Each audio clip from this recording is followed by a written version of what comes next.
Hello friends, let us discuss this question which came in JEE Main exam in 2013 from the topic binomial theorem. The term independent of x in the expansion of ये expression है इसकी power 10 है। यहाँ पे दो terms हैं। तो basically क्या है, मुझे इस एक्सप्रेशन को सॉल्व करके उसमें जो भी आंसर आएगा उसमें इंडिपेंडेंट ऑफ एक्स मतलब coefficient of x raise to power 0 मुझे निकालना है। अब अगर फर्स्ट टाइम अगर हम ये क्वेश्चन देखते हैं तो ये बहुत ही स्केरी एक्सप्रेशन दिखता है, तो हम इसको अटेम्प्ट करने की कोशिश नहीं करते हैं। वो आइडिया भी सही है क्योंकि पेपर में टाइम लिमिटेड होता है। लेकिन मैं आपको एक तरीका बताऊंगा, एक मेथड डिस्कस करूंगा इस क्वेश्चन में, जो मेथड आप इस तरह के एक्सप्रेशंस को सिंप्लीफाई करने के लिए यूज़ कर सकते हैं। एक चीज़ का ध्यान रखिए, इसको हमको सिंप्लीफाई करना पड़ेगा। अगर मैं इसकी जनरल टर्म लिखने की कोशिश करूँगा using binomial general term r plus 1th term, तो उसके आगे मेरा कोई सोल्यूशन नहीं आएगा। तो बेसिकली ये क्वेश्चन इसलिए गिवन है कि पहले हम इस पार्ट को और इस पार्ट को सिंप्लीफाई करेंगे। उसमें क्या करेंगे, हम इसको फैक्टराइज करेंगे, कॉमन फैक्टर्स कट करेंगे और इस पूरी चीज़ को सिंप्लीफाई करके समथिंग a प्लस बी ऐसे दो टर्म्स में चेंज हो जाएगा, क्योंकि ये बाइनोमियल दो टर्म्स की पावर 10 समथिंग लाइक दैट ऐसा बनेगा और वो सिंपल टर्म्स आएंगे। We have to cancel out common factors. तो यहाँ पे दो टर्म्स हैं, इसको सिंप्लीफाई करना है, एलसीएम लेना है, ये सब हमको करना है। तो पहले मैं इस टर्म पे फोकस करता हूँ। तो मैं आपको एक मेथड बताता हूँ, वो मेथड आप सिर्फ इस क्वेश्चन में नहीं और बहुत सारे क्वेश्चंस में वो अप्लाई कर सकते हैं। स्पेशली जब अगर आप लिमिट्स का चैप्टर पढ़ेंगे तो उसमें इस टाइप के एक्सप्रेशंस आते हैं। तो उनको सॉल्व करने के लिए एक मेथड होता है, वो मेथड है सब्स्टिट्यूशन। उसमें क्या करते हैं, हम कॉमन फैक्टर्स निकालते हैं by removing fractional powers of x. अब रिमूव करने का मतलब ये नहीं कि मैं कोई जादू करूँगा या फिर आई विल रिमूव ऐसी मैं उसको हटा दूंगा, ऐसा नहीं है। मैं एक सब्स्टिट्यूशन करूँगा। तो यहाँ पे मुझे दिखता है एक्स रेज टू पावर 1/3, यहाँ पे भी 1/3 है। तो मेरा आइडिया ये है कि मैं क्या करता हूँ, इस एक्सप्रेशन में एक्स की पावर 1/3 को टी रख देता हूँ या फिर एक्स को रख देता हूँ टी क्यूब। उससे क्या होगा, जब मैं एक्स को टी क्यूब रखूँगा तो यहाँ पे सब फ्रैक्शनल पावर्स हट जाएंगी। इवेंचुअली लास्ट में जो भी टी में एक्सप्रेशन आएगा बाद में मैं फिर से वैल्यू एक्स में सब्सटीट्यूट कर दूँगा। तो इस तरह से हम सिंप्लीफाई कर सकते हैं। देखिए क्या होगा, तो यहाँ पे आएगा टी क्यूब प्लस 1, नीचे आएगा T square minus T plus 1। अब यहाँ पे हम आइडेंटिटी लगा सकते हैं क्योंकि हमको आइडेंटिटी पता है, T cube plus 1 cube that is A cube plus B cube, वो होएगा A plus B A square minus A B plus 1। तो हमको दिख रहा है, देखिए फैक्टर डिनोमिनेटर न्यूमरेटर में फैक्टर है, ये हम कैंसिल आउट कर सकते हैं। यहाँ पे हमको ये फैक्टर्स दिख रहे हैं, यहाँ पे ये फैक्टर्स नहीं दिखते हैं। इस पर आपको अगर चाहिए तो आप एक्स रेज टू पावर 1/3 का whole cube, 1 raise to power 1/3 का होल क्यूब वैसे एक्सपेंड करेंगे तब आपको ये फैक्टर दिखेगा। तो आइडेंटिफाई करना मुश्किल होता है, इसीलिए हम क्या करते हैं, सब्सटीट्यूशन कर सकते हैं और इसको सिंप्लीफाई कर लेंगे तो ये आ जाएगा t प्लस 1 और t की वैल्यू वापस मैं सब्सटीट्यूट कर दूंगा। t मैंने क्या रखा था, एक्स रेज टू पावर 1/3, तो ये आएगा x raise to power 1/3 plus 1। तो ये जो एक्सप्रेशन है इसमें जब मैंने कॉमन फैक्टर्स कट किए न्यूमरेटर डिनोमिनेटर में से, तो it simplified to x raise to power 1/3 plus 1।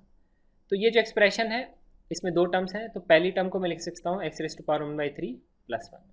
अब मैं सिमिलर तरीके से सब्सटीट्यूशन करके दूसरी टर्म में से भी कॉमन फैक्टर्स को कैंसिल आउट करूंगा। तो इस पार्ट के लिए मैं क्या सब्सटीट्यूट करूंगा, मुझे यह दिख रहा है रूट एक्स, तो मैं क्या रख सकता हूँ, एक्स को टी स्क्वायर, जिससे क्या होगा, रूट हट जाएगा।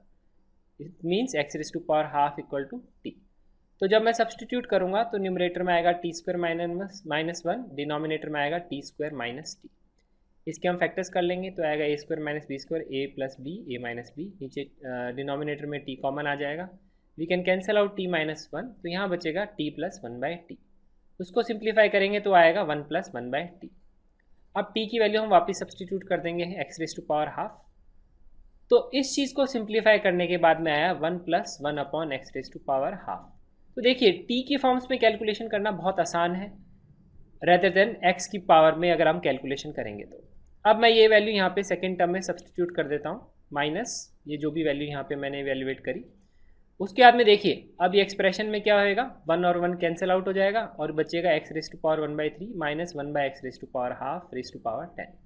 तो ये जो ओरिजिनल एक्सप्रेशन था उसको हमने सिंप्लीफाई करके ऐसे लिख लिया। अब मुझे यहाँ दिख रहा है दो टर्म्स हैं जिसमें x की पावर है, तो ये बाइनोमियल का ही क्वेश्चन है, इसीलिए यहाँ पे लिखा था टर्म इंडिपेंडेंट ऑफ x। तो इस तरह से कभी भी कितना भी बड़ा एक्सप्रेशन होता है तो पहले हमेशा आइडिया होता है we have to simplify that, we have to cancel out the common factors. उसके बाद में हम बाइनोमियल का TR+1 का फॉर्मूला लगाएंगे और उसके बाद में हम आंसर निकालते हैं। तो अब हमारा क्वेश्चन है टर्म इंडिपेंडेंट ऑफ x निकालना है हमको इस वाले बाइनोमियल में। तो ये अब हमारा क्वेश्चन है। तो किसी की कोई भी अगर हमको टर्म निकालनी होती है, coefficient of basically term independent of x का मतलब है coefficient of x raise to power zero. तो मेरे को इस टर्म में coefficient of x raise to power zero निकालना है, तो उसके लिए मैं पहले जनरल टर्म लिखता हूँ। तो जनरल टर्म किसी भी बाइनोमियल के लिए होती है x plus y raise to power n के लिए। उस जनरल टर्म को हम लिखते हैं जनरल टर्म और आर प्लस वनथ टर्म, उसको लिखा जाता है टी आर प्लस वन। वो होता है n c r x raise to power n minus r y raise to power r, where x plus y raise to power n का अगर हम बाइनोमियल एक्सपेंशन करते हैं तो यहाँ पे अगर मैं इसको कंपेयर करूँगा तो मेरा x है x raise to power 1/3, my y is -1 upon x raise to power half and power n is 10। तो सिंपली इस फॉर्मूले में वैल्यू पुट करूँगा तो पहले आएगा NCR, तो इसका TR plus one general term में लिख सकता हूँ 10CR। उसके बाद में देखिए मैं इसको कैसे ध्यान रखता हूँ, NCR second term raise to power r, second term is y, our second term is -1/x raise to power half raise to power r। तो ये इस तरह से हम जनरल टर्म को ध्यान रखते हैं कि बाइनोमियल कोफिशिएंट में जो यहाँ पे सबस्क्रिप्ट में आ आता है वो सेकंड टर्म की पावर आर आता है। यहाँ पे देखिए y raise to power r, और जो रिमेनिंग पावर है टोटल पावर 10 है, तो रिमेनिंग पावर रिमेनिंग एक्सपोनेंट कितना बच गया 10 माइनस आर, वो आता है फर्स्ट टर्म की पावर। तो हमेशा मैं इसी तरह से जनरल टर्म को लिखता हूँ। ये मेथड आप भी ध्यान रख सकते हैं किसी भी बाइनोमियल के लिए जनरल टर्म लिखने के लिए, तो उसमें आपको ये फॉर्मूला एज सच याद करने की ज़रूरत नहीं पड़ेगी। अब हमारा क्या नेक्स्ट स्टेप होगा, मैं क्या करूँगा, x की पावर्स को कंबाइन करूंगा, क्योंकि मेरे को टर्म इंडिपेंडेंट ऑफ x चाहिए। तो x की जितनी भी पावर्स हैं उसको कंबाइन करके I have to put it equal to zero. तो उसके लिए मेरे कैलकुलेशन टिप है, मैं क्या करूँगा, x की पावर्स को कंबाइन करूँगा और कांस्टेंट टर्म्स को कंबाइन करूँगा सेपरेटली इस वाले पार्ट में।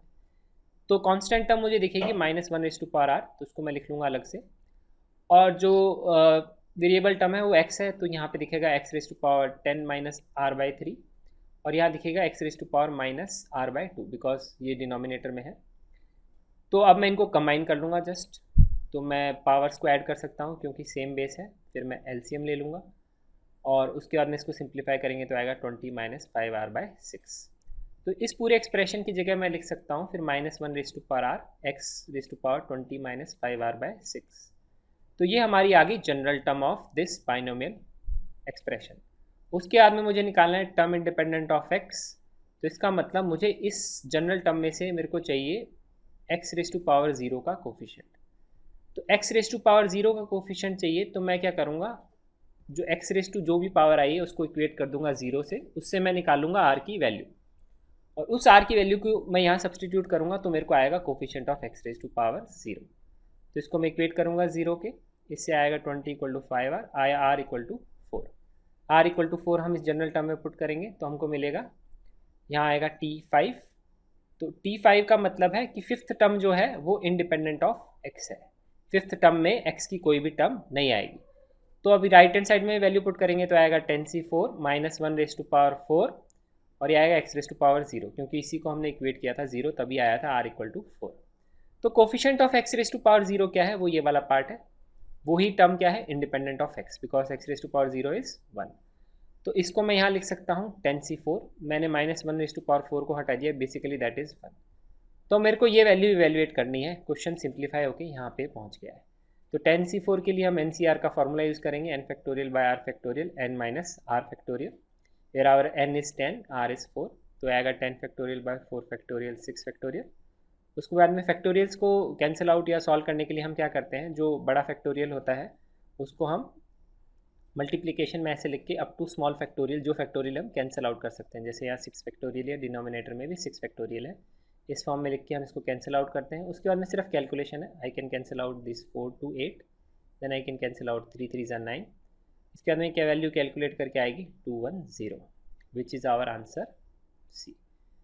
तो ये क्वेश्चन हमने सॉल्व कर लिया। इस क्वेश्चन में हमने बहुत इंपॉर्टेंट मेथड सीखा कि कितना भी कॉम्प्लिकेटेड एक्सप्रेशन हो फ्रैक्शनल पावर्स में, अगर हमको फैक्टर्स कैंसिल आउट करने हैं तो हम सब्सटीट्यूशन से कैंसिल आउट कर सकते हैं। उसके बाद में question is a normal binomial term question.